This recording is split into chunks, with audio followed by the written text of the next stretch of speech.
La lutte antiterroriste toujours d'actualité avec des vecteurs aériens à l'offensive comme à la contre-attaque. Les Échos du front vous font ce soir le point des actions menées sur l'étendue du territoire durant le mois de septembre. Et c'est avec Bienvenue Tansa.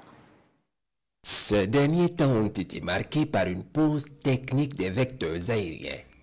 Malgré cela, quelques opérations aériennes ont eu lieu sur l'ensemble du territoire national. Au sol, les unités ont mené de farouches combats contre l'ennemi et on peut neutraliser plusieurs terroristes et récupérer du matériel.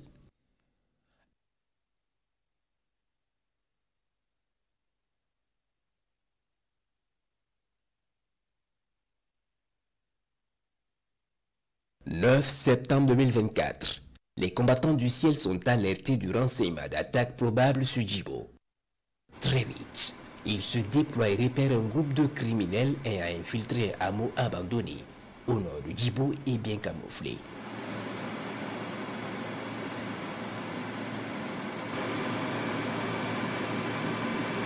Ils préparent l'attaque et frappent un groupe repéré sous un arbre.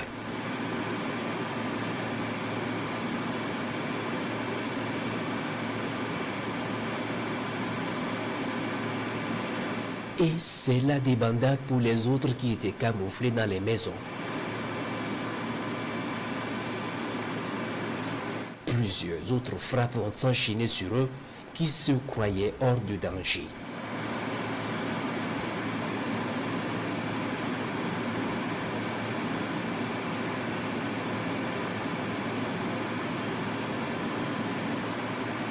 Ils brûlent avec leurs moyens sur la position.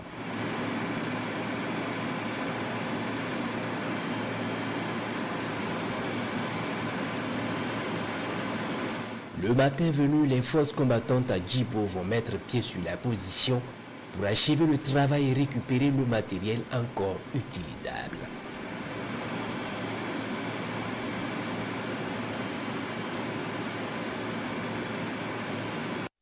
Plusieurs criminels sont anéantis et des armes et motos récupérées.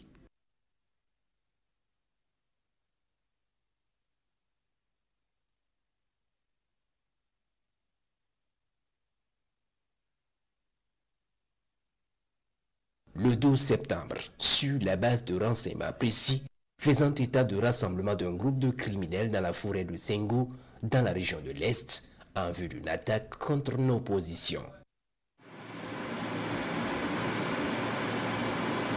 Les vecteurs aériens vont effectuer la reconnaissance et retrouver le groupe soigneusement camouflé sous un grand arbre. Un petit missile leur est envoyé sous l'arbre et on découvre qu'ils sont nombreux à s'y réunir.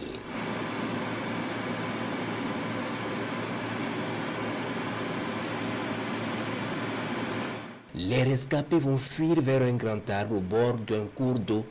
Là, ils sont foudroyés efficacement. Deux rescapés vont essayer de se sauver jusqu'à s'éteindre seuls. Le 18 septembre, des criminels en grand nombre se sont approchés dangereusement de Tankwalou en vue d'une attaque d'envergure.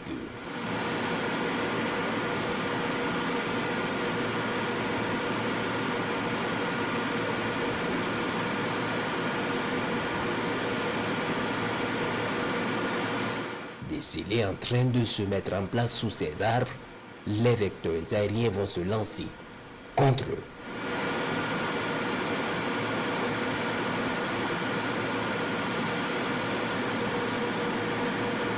Très vite, un gros missile va s'abattre au milieu de leur dispositif, puis un autre sous un arbre bien précis.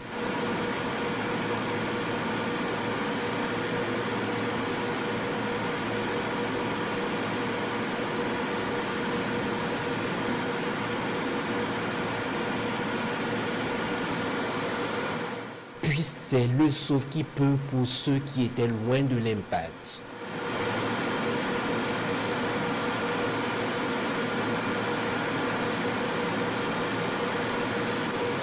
Une véritable bataille aérienne va s'engager contre eux. Ils s'engouffrent dans une ligne de Talweg pour se réfugier sous des buissons. Ils sont suivis minutieusement.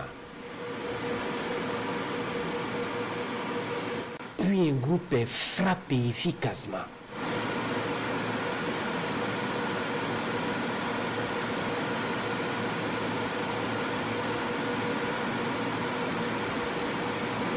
Et la course reprend de plus belle dans le Talweg.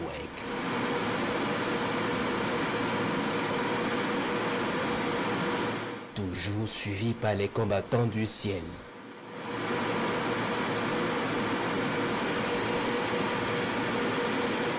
Ils se croyaient sauvés, un missile va fendre le ciel et les frapper violemment.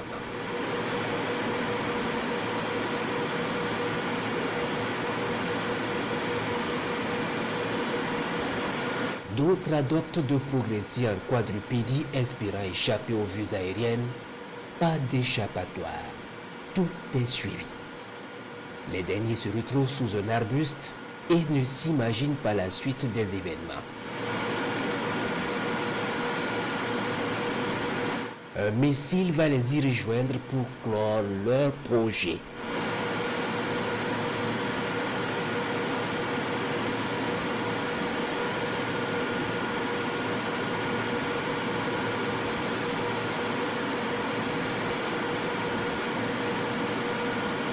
Le 25 septembre, après plusieurs jours de recherche et de renseignements, dans la région de l'Est, des criminels sont repérés dans un camp d'entraînement près d'une forêt.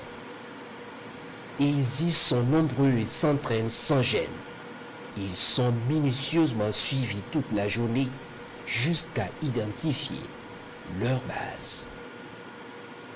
Pendant 72 heures, ils sont observés dans leur manœuvre, puis le 28 septembre, il est décidé de mettre fin au jeu. Revenus d'un entraînement intense, se reposer dans ce hameau abandonné, ce 28 sera la dernière nuit pour la plupart d'entre eux.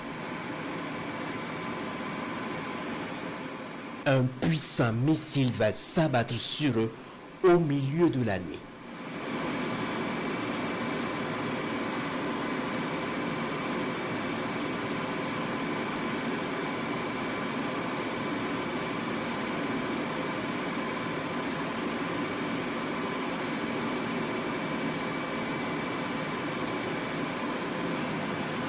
Ceux qui étaient aux abords, qui ont échappé à ce missile, vont subir la furie des combattants du ciel toute la nuit.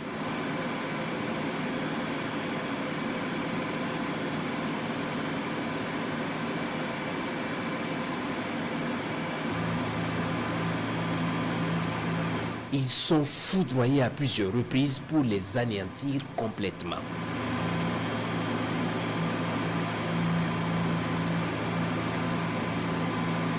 Dans le même temps, il est signalé un mouvement d'un groupe de criminels dans la zone de Mansilla, camouflés dans un bâtiment.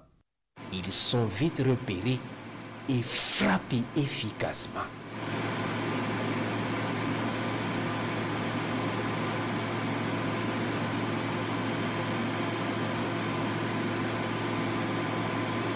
« 29 septembre 2024. Les recherches dans le centre nord ont permis de détecter un groupe de plusieurs criminels près d'une forêt à Silgadji en préparation d'une attaque contre nos unités.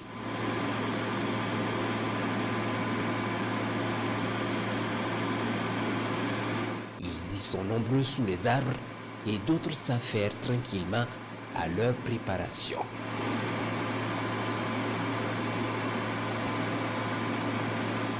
Les combattants du ciel préparent l'attaque, puis lâchent un missile au beau milieu de leur dispositif.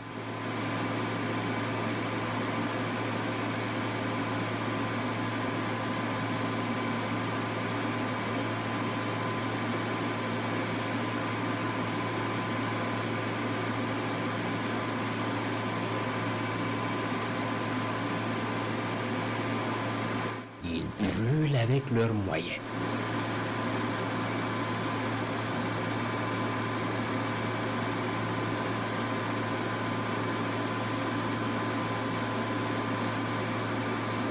Dans le même temps, un groupe de criminels est traqué à Korkom aussi dans le même groupement.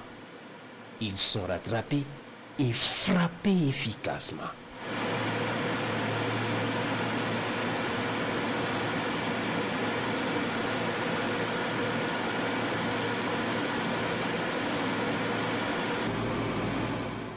Hier, 30 septembre, il est 11 h lorsque les vecteurs permettent de découvrir plusieurs centaines de criminels à moto dans la zone de Fadar dans le Sahel, en progression vers nos positions.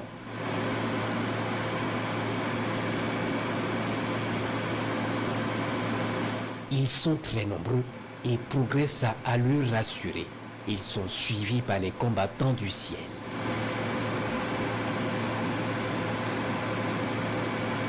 Ils marquent l'arrêt à un moment donné pour les dernières coordinations. Ils se mettent par groupe sous les arbustes.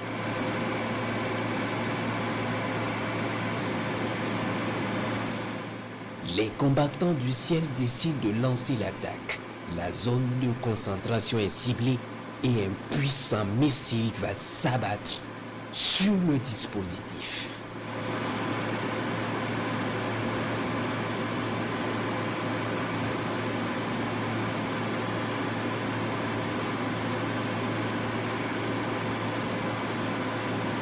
C'est le sauve-qui-peut pour les rescapés. Ça court jusqu'à s'essouffler.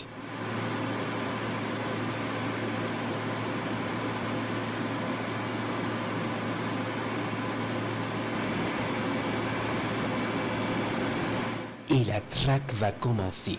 Ce groupe qui croyait avoir atteint sa limite de course s'est foudroyé efficacement.